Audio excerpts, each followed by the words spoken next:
A few more a few more short stories about football and Swindon Town Football Club. I remember being told that there were questions asked in the House of Commons about the decision to demote Swindon Town to divisions. I remember not being able to afford to go to see Swindon play Sunderland in the final at Wembley, so I was with my son hitchhiking along the road towards the M4, but we couldn't get a lift, so we had to give up. It's quite comical that I get all that publicity, but I couldn't afford to go and see the team playing at Wembley. It's life. It's really weird. The decision of the Football League was extreme, and Jimmy Greaves said the same thing. It's the worst decision that the Football League's ever done. But the strange thing is how the board of directors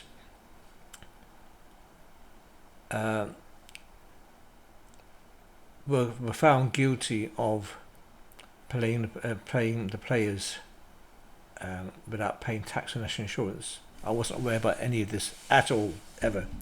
These files were not kept in my office. I was not a party to their payments at all. The only term that I remember being paid was when somebody had a cheque from Ladbrokes for £4,000 or £4,200, and it was a private one, belonged to the chairman, and I checked that and cashed it in and gave it to the chairman and the Macari, and they paid the players. But that wasn't Swindon Town's money. It was their money. I had to question a few transactions at the board, and all the board members, all of them, I said there's nothing wrong, because I questioned certain transactions like the straw so many times, and I took it up with the auditors, and I pointed out to the auditors that I thought something's a bit fishy about it. And later on, after I left and I came back, I saw there an official invoice that was accepted by the auditors, even though I pointed out things to them. They were happy with it. How I get done for false accounting for that one is completely unfair, not legal, illegal, and corrupt. And the Association of Certified Accountants went through my case for months and said I had done nothing wrong, and I hadn't. And that is the truth. Going on from that, the night or so that they had the demotion by two divisions, there were riots in the town. I think somebody might have died, but there were riots in the town, fighting, breaking the windows, breaking into the Swindon Town Football Club. A lot of problem. My house was guarded by a police guard that night. At some time during that period, I attended an AGM at the Marriott Hotel, the Swindon Town AGM. There was hundreds of people there. I was queuing up with Lou, I think I was. And when it came, they were talking about me at the front. So I stood up and I said, I wanted to answer a question that they put out. And I told them my name. They said, we don't know who you are.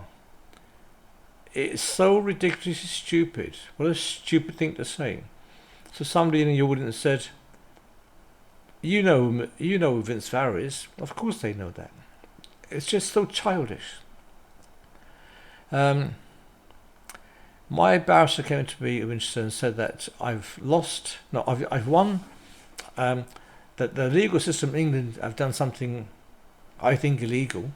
They found a loophole to stop me taking it to the European Court, because they know full well that they weren't acting within the law. They were using the law to pervert the course of justice. It wasn't justice. They were the criminals.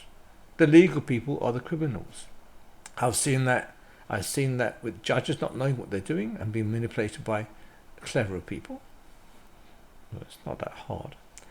I've seen solicitors being criminal.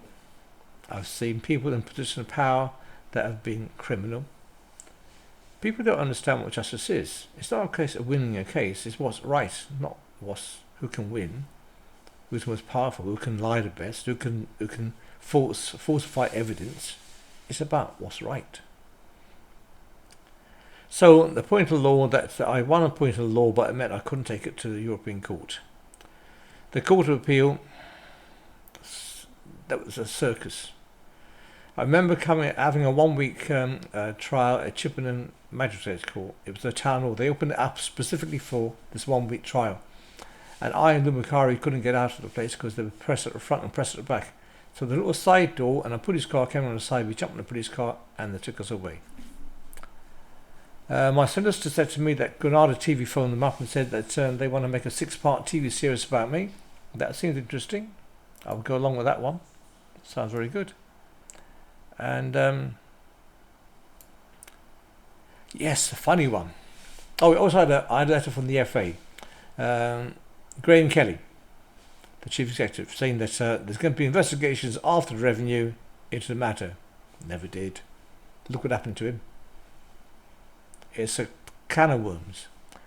I was helping my uncle do some plumbing to occupy my mind and keep him company.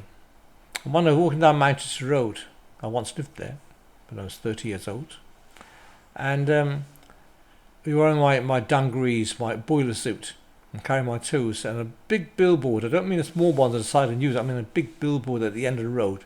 It said, ex-soccer boss in power bid. My uncle looked at me and said, Vince, you don't want a quiet life, do you? Well, I want justice. I want justice. So that's a few stories. Goodbye.